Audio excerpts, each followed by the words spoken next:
Once again, the Supreme Court has failed. As far as I'm concerned, the first role of the Supreme Court is to protect our government and its people.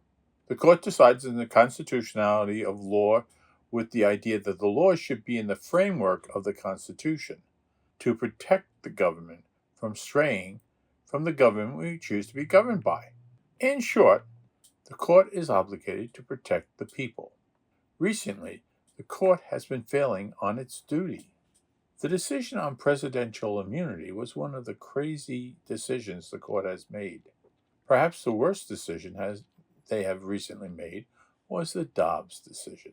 It was the worst decision because it wasn't politically motivated. It was religiously motivated. It didn't take into account religion has no place in politics.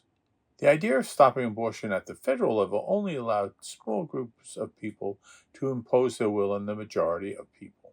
Most people didn't want the law to change, which the 2020 election seemed to indicate. Although we are not technically a democracy, we do believe in majority rule. The reason that the Supreme Court ruled in Dobbs was to placate the religious extremists. It surely wasn't to protect our country. People will argue that abortion is killing, and the government doesn't have the right to kill. On the contrary, one of the jobs of the government is to decide who is to live and die. We still have a death penalty in the United States, so who gives them the right to kill? We do.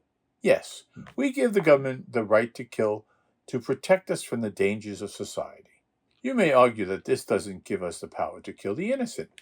The obligation to protect and preserve our nation does, however. The government has the right to send innocent men into war to protect our nation. No one can say that men won't die in a war. If it's not morally wrong to send these innocents into war, why is abortion wrong? If killing is wrong, then it has to be a universal truth. If you parse it with only some killing is wrong, then who decides? We would have ceased to exist if we didn't kill. In order to exist, we need food and water, and we can't get food unless we kill. In order to have meat, we must kill. And even though we don't value plant life much, we have to, in general, kill to survive. Yes, I know we could eat berries and fruit, but we would still be interrupting their life cycle. Is human life sacred? Only if you follow some moral idea. And as Friedrich Nietzsche said, there is no such thing as moral phenomena, but only a moral interpretation of phenomena. So again, who decides? Obviously, God sees no problem with killing. Ask Noah. Ask the firstborn of Egypt. Ask the Amalekites. And what if God is bothered by it? Is the all-powerful God not able to do something about it? Couldn't he let the fetus live outside of the womb? It seems that, to God, life isn't sacred. From previous episodes, you can tell that I concur with the statistical analysis of Freakonomics, that abortion keeps down the crime rate. The anti-abortionists think that women who are sexually assaulted should be forced to keep the pregnancy, that somehow the victim will bear no ill will toward the baby after the baby is born. It might be true, but what if it's not? The fact that crime rises in areas with the least abortions seems to indicate that it is detrimental to our society. So why do we not allow abortions? Because of religion. It's not because we need more people to work. With AI and robotics, we won't need as many workers. Some will say that the aborted fetus might someday cure cancer. To which I say, what if he becomes Hitler? Also, what if the mother can't go to school because she has to care for a baby, and she was going to cure cancer? Since the Dobbs decision, the states have taken over with mixed results. States like California and New York still allow abortion, but there is talk if the Republicans win the presidency, there will be a nationwide ban. Does our government have the right to control our bodies unconditionally? I don't think we gave them that right. Can our government tell you what job you can have, who you can marry, what religion you can follow? Babies take a toll on a woman's body. They take what they need from a woman's body, even if it depletes the woman. Sometimes the effects don't appear till years later. Pregnancy can cause stress incontinence, painful sex, pelvic organ prolapse, overactive bladder, and stool leakage. If men suffer from incontinence and stool leakage after they got their wife pregnant, it would lead to zero population growth. If a man endangers his life, we call him a hero, but we don't force men who don't want to endanger their lives, especially if they have bone spurs. So we give men control over their bodies, but not women. Some say that a fetus has the potential to be a human, but so does sperm. One of the characteristics of life is movement, and sperm moves, and given the right to fertilize an egg, would have the potential to be a human.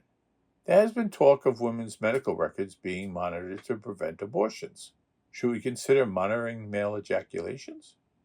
What will be the result of the ban?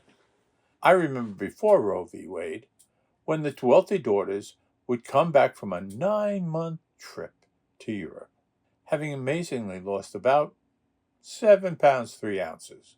So the ones who will be having babies will be the poor, and likely to stay that way. Should women have to face death for religious extremists? Women are now recording a living will that state that their life should be saved if the choice is the baby or the mother. Though the cases are rare, women shouldn't have to consider this perverted Sophie's choice, especially since it was the female who died. With any luck, after the election, we won't have to worry about this. But just in case, since religious people are the ones pushing this, their deep belief in God telling them it's right, if you want an abortion, go to the hospital and announce, God has told me to have an abortion. If they say God only speaks to ministers and priests, ask them about the Virgin Mary. This is the part where I'm supposed to beg you to subscribe. I'm not sure that begging works, so I'm going to use threats. That's right. If you don't subscribe, I'm going to have to go to OnlyFans. I know what you're saying. That will ruin the platform. And you're right.